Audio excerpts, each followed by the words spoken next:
ਅਸੀਂ ਅੱਜ ਸਰਦਾਰ ਜਸਵੰਤ ਸਿੰਘ ਖਾਲੜਾ ਜੀ ਦੀ ਬਰਸੀ ਆ ਤੇ ਭੋਗ ਦੀ ਸਮਾਪਤੀ ਸੀ। ਅਖੰਡ ਪਾਠ ਸਾਹਿਬ ਦਾ ਪਾਠ ਜਦੋਂ ਅਰਦਾਸ 'ਚ ਸ਼ਾਮਲ ਹੋਏ ਆ ਜੀ।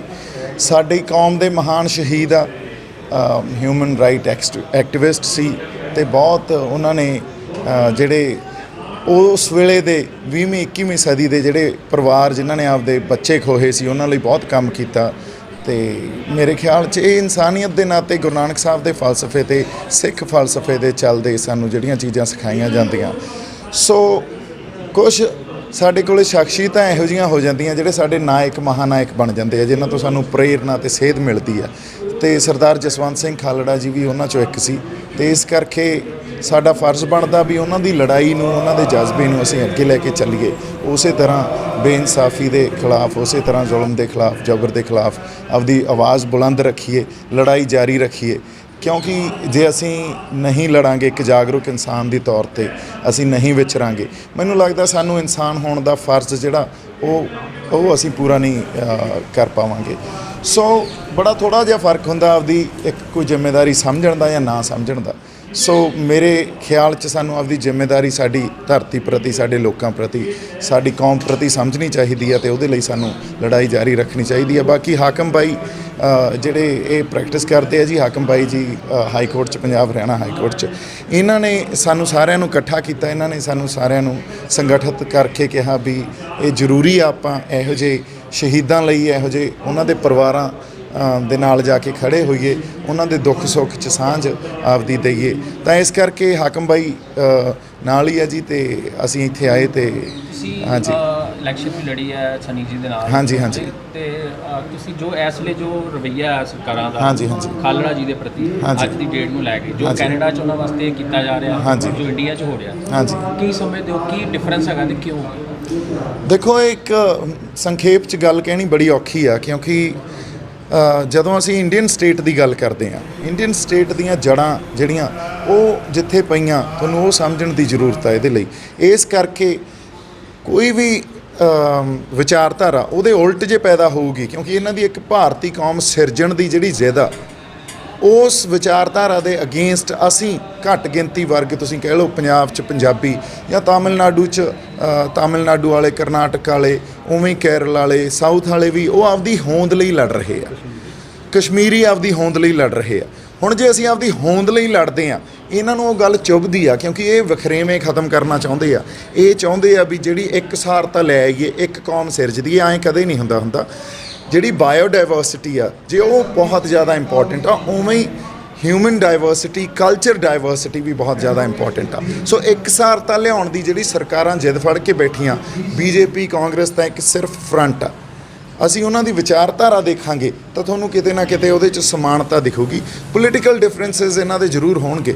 ਸੋ ਇਸ ਕਰਕੇ ਸਾਡੀ ਲੜਾਈ ਆਪਦੀ ਹੋਂਦ ਦੀ ਲੜਾਈ ਆ। ਜਦੋਂ ਤੱਕ ਅਸੀਂ ਇਹ ਨਹੀਂ ਸਮਝਾਂਗੇ, ਮੈਨੂੰ ਐਂ ਲੱਗਦਾ ਕਸ਼ਮੀਰੀਆਂ ਨੇ ਸਮਝ ਲਿਆ ਵੀ ਉਹਨਾਂ ਦੀ ਹੋਂਦ ਦੀ ਲੜਾਈ ਆ, ਸਾਊਥ ਵਾਲਿਆਂ ਨੇ ਵੀ ਸਮਝ ਲਈ ਉਹਨਾਂ ਦੀ ਹੋਂਦ ਦੀ ਲੜਾਈ ਆ, ਪਰ ਪੰਜਾਬੀ ਨਹੀਂ ਸਮਝ ਸਕੇ ਵੀ ਸਾਡੀ ਹੋਂਦ ਦੀ ਲੜਾਈ ਆ। ਇਸ ਕਰਕੇ ਸਾਨੂੰ ਜਾਗਰੂਕ ਹੋਣਾ ਬਹੁਤ ਜ਼ਰੂਰੀ ਆ, ਸੰਗਠਿਤ ਹੋਣਾ ਬਹੁਤ ਜ਼ਰੂਰੀ ਆ। ਸਾਡੀ ਵਿਉਂਤਬੰਦੀ ਕੀ ਹੋਣੀ ਚਾਹੀਦੀ ਆ, ਅਸੀਂ ਲੜਨਾ ਕਿਵੇਂ ਆ ਇਸ ਨਵੀਂ ਸਰਕਾਰ ਜਾਂ ਇਹਨਾਂ ਦੀ ਨਵੀਂ ਵਿਚਾਰਧਾਰਾ ਦੇ ਵਿਰੁੱਧ, ਇਹ ਬੜੀ ਤਰੀਕਾ ਤੇ ਸਲੀਕਾ ਇਹਦਾ ਕੀ ਹੋਣਾ ਚਾਹੀਦਾ, ਇਹ ਸਾਨੂੰ ਲੱਭਣਾ ਚਾਹੀਦਾ। ਇਹ ਸਾਨੂੰ ਸਿਰ ਜੋੜ ਕੇ ਬੈਠ ਕੇ ਸੰਵਾਦ 'ਚੋਂ ਕੋਈ ਗੱਲ ਪੈਦਾ ਕਰਨੀ ਚਾਹੀਦੀ ਹੈ। ਬਹੁਤ ਜ਼ਰੂਰੀ ਹੋ ਗਿਆ ਸਾਡੇ ਲਈ ਇਸ ਵੇਲੇ। ਆਉਣ ਵਾਲੇ ਸਮੇਂ ਤੇ ਇੱਥੇ ਕੋਈ ਮੂਵੀ ਜਾਂ ਕੋਈ ਇਸ ਤਰ੍ਹਾਂ ਦਾ ਕੋਈ? ਹਾਂਜੀ ਹਾਂਜੀ, ਮੇਰੀਆਂ ਤੁਸੀਂ ਦੇਖੋਗੇ ਜੇ ਫਿਲਮਾਂ ਵੀ ਇਸੇ ਵਿਸ਼ੇ ਨੂੰ ਲੈ ਕੇ ਹੁੰਦੀਆਂ, ਜੇ ਸਰਕਾਰਾਂ ਦੇ ਐਸਟੈਬਲਿਸ਼ਮੈਂਟ ਦੇ ਅਗੇਂਸਟ ਗੱਲਾਂ ਕਰਦੇ ਆ। ਤੇ ਜਿਹੜੀ ਇੱਕ ਫਿਲਮ ਤਾਂ ਚਲੋ ਇੱਕ ਜ਼ਰੀਆ ਲੋਕਾਂ ਤੱਕ ਪਹੁੰਚਣ ਦਾ, ਪਰ ਮੈਨੂੰ ਐਂ ਲੱਗਦਾ ਸਾਨੂੰ ਫਿਲਮਾਂ ਤੋਂ ਉੱਤੇ ਉੱਠ ਕੇ ਐਜ਼ ਅ ਹਿਊਮਨ ਬੀਇੰਗ ਵੀ ਲੋਕਾਂ ਤੱਕ ਪਹੁੰਚਣਾ ਚਾਹੀਦਾ, ਲੋਕਾਂ ਨੂੰ ਜਗਾਉਣਾ ਚਾਹੀਦਾ ਜਾਂ ਆਪਦੇ ਨਾਲ ਜੋੜਨਾ ਚਾਹੀਦਾ, ਤਾਂ ਕਿ ਜਿਹੜੀਆਂ ਰਵਾਇਤੀ ਪੋਲੀਟੀਕਲ ਪਾਰਟੀਜ਼ ਆ, ਜਿੰਨਾ ਘਾਣ ਪੰਜਾਬ ਦਾ ਉਹਨਾਂ ਨੇ ਕੀਤਾ, ਉਹ ਸਾਰੇ ਵਰਗਾਂ ਦਾ ਹੋ ਰਿਹਾ। ਕਿਉਂਕਿ ਜਿਹੜਾ ਸਿਸਟਮ ਉਹਨਾਂ ਨੇ ਪੈਦਾ ਕਰਤਾ ਉਹ ਦਿਨ ਬ ਦਿਨ ਸਦੀਵੀ ਬਣਦਾ ਜਾ ਰਿਹਾ, ਪਰਪੈਚੂਏਟ ਹੋ ਰਿਹਾ। ਉਹ ਕਿਸੇ ਇੱਕ ਵਰਗ ਨੂੰ ਨਹੀਂ ਇਫੈਕਟ ਕਰ ਰਿਹਾ, ਸਾਰੇ ਵਰਗਾਂ ਨੂੰ ਹੀ ਇਫੈਕਟ ਕਰਦਾ। ਇੰਪੈਕਟ ਉਹਦਾ ਸਾਰੇ ਵਰਗਾਂ 'ਤੇ ਆਉਂਦਾ। ਇਸ ਕਰਕੇ ਮੈਨੂੰ ਐਂ ਲੱਗਦਾ ਇਹ ਸਾਰੇ ਪੰਜਾਬੀਆਂ ਦੀ ਲੜਾਈ ਆ।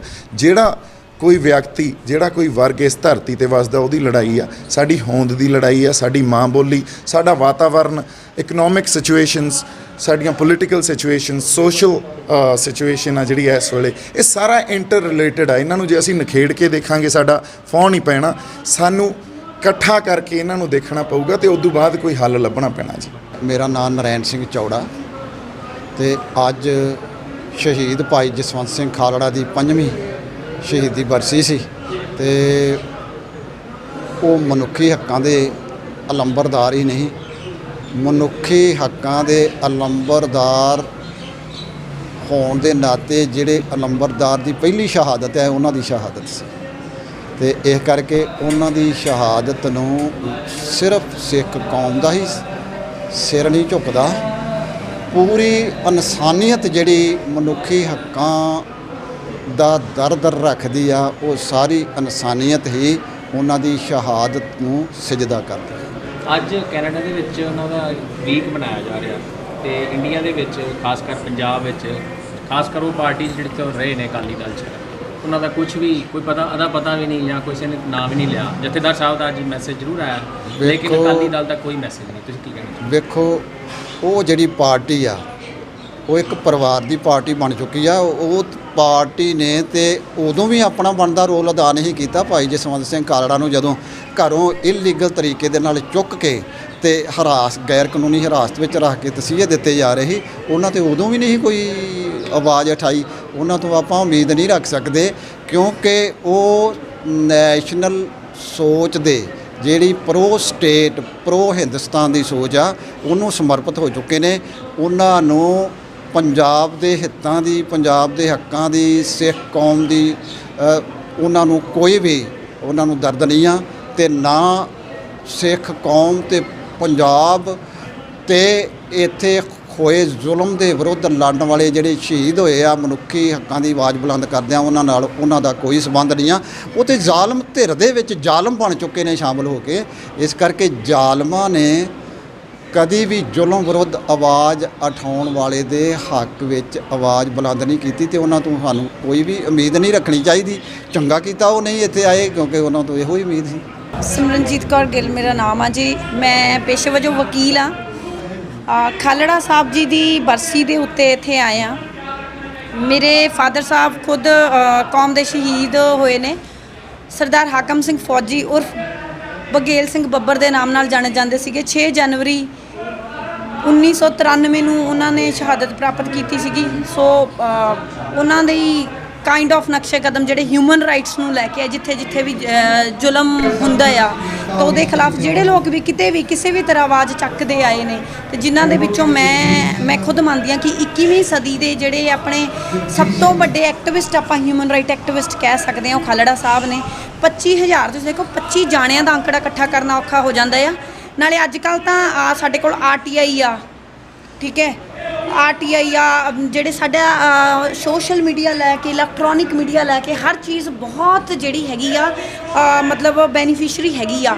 ਬਟ ਉਸ ਸਮੇਂ ਦੇਖੋ ਕਿ ਜਦੋਂ ਨਾ ਕੋਈ ਕੰਪਿਊਟਰਾਈਜ਼ ਸਿਸਟਮ ਸੀ ਉਸ ਪ੍ਰੋਪਰ ਵੇ ਦਾ, ਠੀਕ, ਨਾ ਉਸ ਸਮੇਂ ਕੋਈ ਸੋਸ਼ਲ ਮੀਡੀਆ ਸੀ, ਨਾ ਆਵਾਜਾਈ ਦੇ ਉਸ ਲੈਵਲ ਦੇ ਸਾਧਨ ਸੀਗੇ, ਉਨੀਆਂ ਗੱਡੀਆਂ ਕਾਰਾਂ ਉਨਾ ਕੁਛ ਨਹੀਂ ਹੁੰਦਾ ਸੀਗਾ।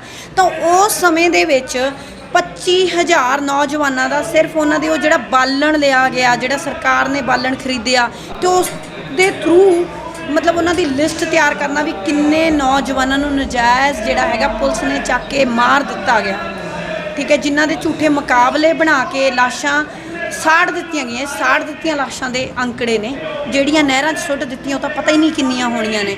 ਸੋ ਉਹੋ ਜਿਹਾ ਜਿਹੜਾ ਮਹਾਨ ਐਕਟਿਵਿਸਟ ਆ ਉਹ ਵਿਰਲਾ ਹੀ ਹੁੰਦਾ ਆ। ਸੋ ਉਹਨਾਂ ਦੀ ਜਿਹੜੀ ਸ਼ਹਾਦਤ ਆ, ਉਹਨਾਂ ਦੇ ਜਾਂ ਜਿਹੜੇ ਐਕਟਿਵਿਜ਼ਮ ਨੂੰ ਲੈ ਕੇ, ਜਿਹੜੇ ਹਿਊਮਨ ਰਾਈਟ ਐਕਟਿਵਿਜ਼ਮ ਨੂੰ ਲੈ ਕੇ ਜੋ ਉਹਨਾਂ ਦਾ ਅਪਰੋਚ ਸੀਗੀ ਉਹ ਸਾਡੇ ਵਰਗਿਆਂ ਦੀ ਮਾਰਗਦਰਸ਼ਕ ਆ।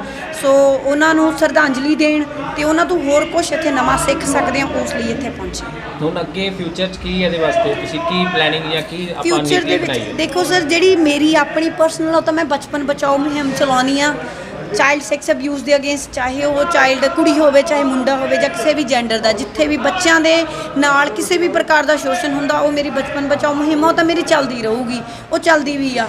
ਪਰ ਜਦੋਂ ਮੈਂ ਖੁਦ ਜੇਲ੍ਹ ਤੋਂ ਬਾਹਰ ਆਈ ਸੀ ਤਾਂ ਹੁਣ ਮੈਂ ਜੋ ਦੇਖਦੀ ਹਾਂ ਕਿ ਮੇਰੇ ਫਾਦਰ ਸਾਹਿਬ ਹੋ ਗਏ, ਖਾਲੜਾ ਸਾਹਿਬ, ਉਹ ਕਿੰਨੇ ਨੌਜਵਾਨ 25,000 ਦਾ ਤਾਂ ਆਪਾਂ ਨੂੰ ਪਤਾ ਹੀ ਆ, ਹੈ ਨਾ, ਉਹ ਕਿੰਨੇ ਲੱਖਾਂ ਨੌਜਵਾਨ ਜਿਹੜੇ ਉਸ ਸਮੇਂ ਘਰਾਂ ਚੋਂ ਚੱਕ ਕੇ ਬਿਨਾਂ ਕਿਸੇ ਕਸੂਰ ਦੇ ਮਾਰ ਦਿੱਤੇ ਗਏ ਜਾਂ 3rd ਡਿਗਰੀ ਟੌਰਚਰ ਕੀਤਾ ਗਿਆ। ਮੈਂ ਕਹਿੰਦੀ ਹਾਂ ਕਿ ਮੈਂ ਇੱਕ ਵਕੀਲ ਆ, ਮੈਂ ਕਹਿੰਦੀ ਹਾਂ ਉਹਨਾਂ ਲੋਕਾਂ ਦੇ ਹੱਕਾਂ ਦੀ ਆਵਾਜ਼ ਬਣਦੇ ਆ ਜਾਂ ਲੋਕਾਂ ਦੇ ਹੱਕਾਂ ਦੀ ਕੁਛ ਤੋਂ ਫੀਸ ਲੈ ਕੇ ਕੁਛ ਦੇ ਬਿਨਾਂ ਫੀਸ ਦੇ ਅਸੀਂ ਮਦਦ ਕਰਦੇ ਹਾਂ। ਪਰ ਸਾਡੇ ਉਹਨਾਂ ਮੈਂ ਬੀਇੰਗ ਆ ਡਾਟਰ ਮੇਰੇ ਫਾਦਰ ਨੂੰ ਕੀ ਦੇਣਾ ਜਾਂ ਮੇਰੇ ਫਾਦਰ ਵਰਗੇ ਹੋਰ ਲੋਕਾਂ ਨੂੰ ਕੀ ਦੇਣਾ।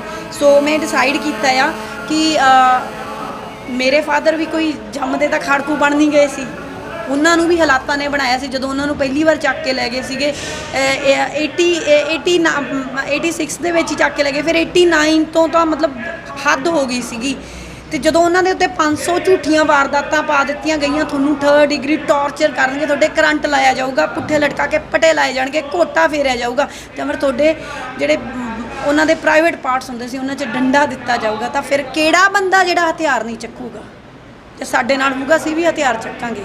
ਹਜੇ ਸਾਡੇ ਕੋਲ ਕਲਮ ਦੀ ਤਾਕਤ ਆ, ਤੇ ਜੇ ਉਸ ਕਲਮ ਦੇ ਨਾਲ ਉਹ ਲੜਾਈ ਲੜ ਸਕਦੇ ਆ ਤਾਂ ਮਰਦੇ ਦਮ ਤੱਕ ਲੜੂਗੇ।